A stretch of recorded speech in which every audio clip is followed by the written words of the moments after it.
اور آپ جب رکوع میں چلے گئے تو سبحان ربی اعلیٰ،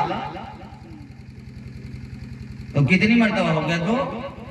اور جب رکوع سے اٹھے تو سمع اللہ لمن حمدہ اور ربنا لکل، کتنی مرتبہ ہو گیا؟ 3 مرتبہ.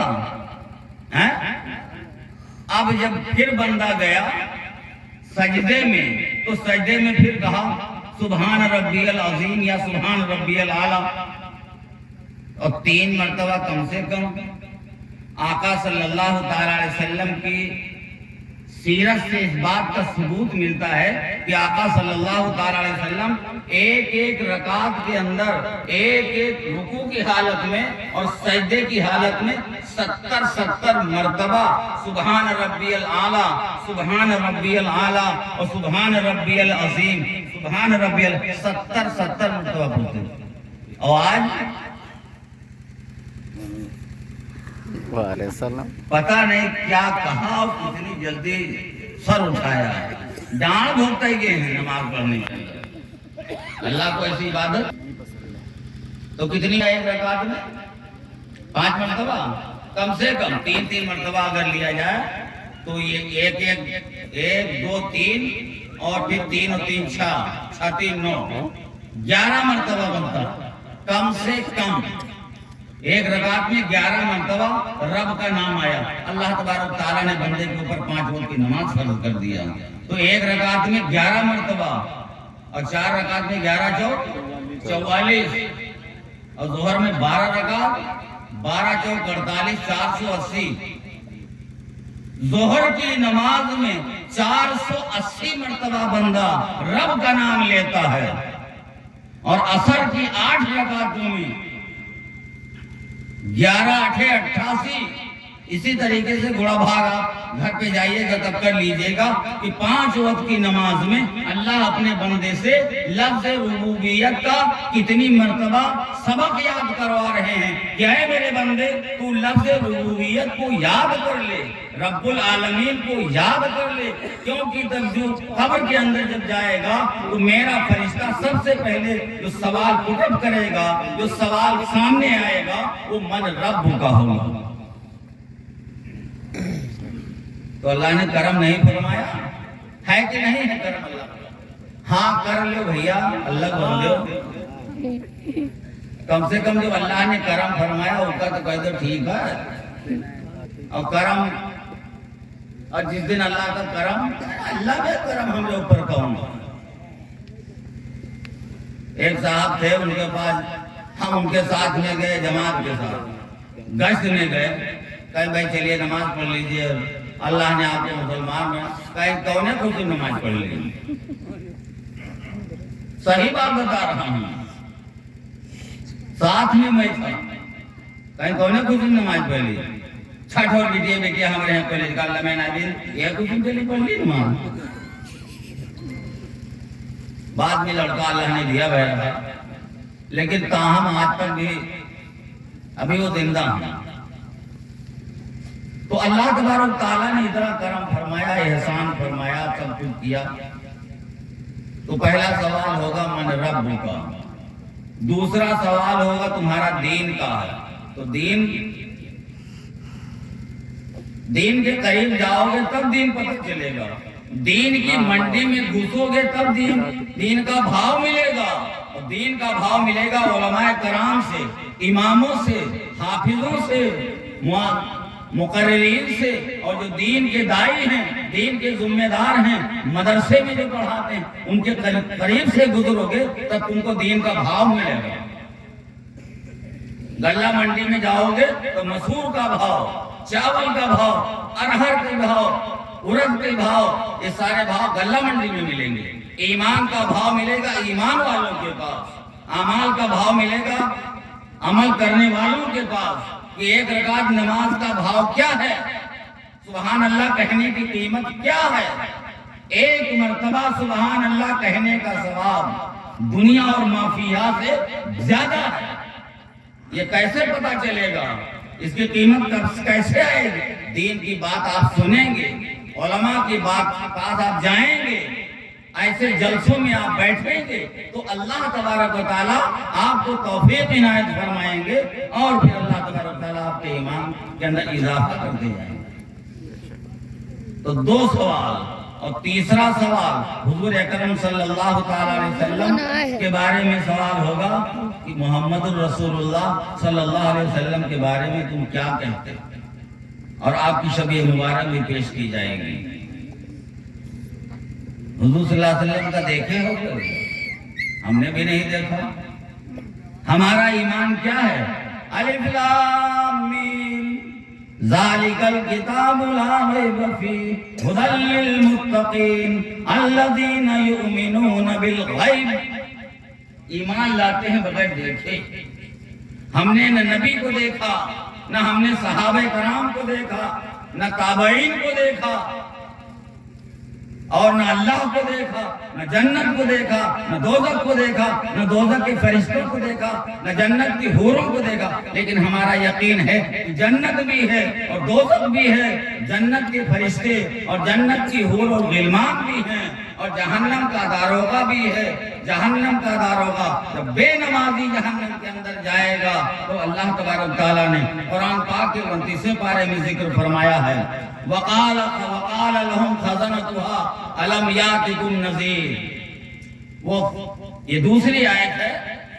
وہ فرشتہ پوچھے گا قالوا ما سلککم فی سقر، تم جہنم میں کیسے آ گئے؟ تم تو ایمان والے تھے، تم تو محمد رسول اللہ والے تھے، تم تو قرآن والے تھے، حضور اکرم صلی اللہ علیہ وسلم کی امت میں سے تھے۔ ما سلککم فی سقر، جہنم میں تم کو کس چیز نے آ کے ڈال دیا؟ تو پہلا سوال اس دوزخی کا، اللہ ہم سب کی حفاظت فرمائے، آمین کہہ لو۔ بہت وقت ہو چکا ہے، قبولیت کرو۔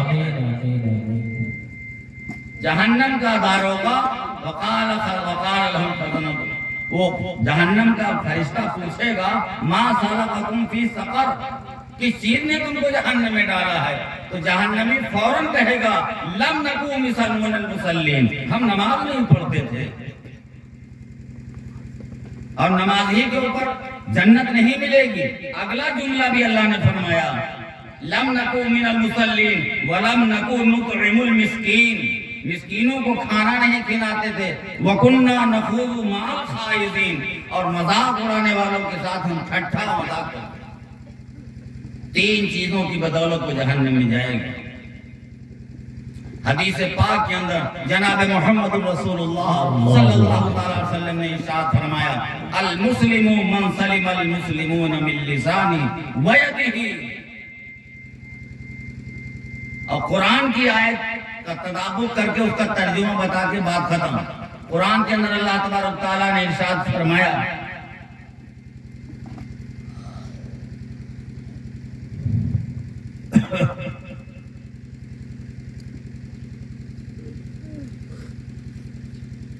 ان اللہ یامر بالعدل والاحسان۔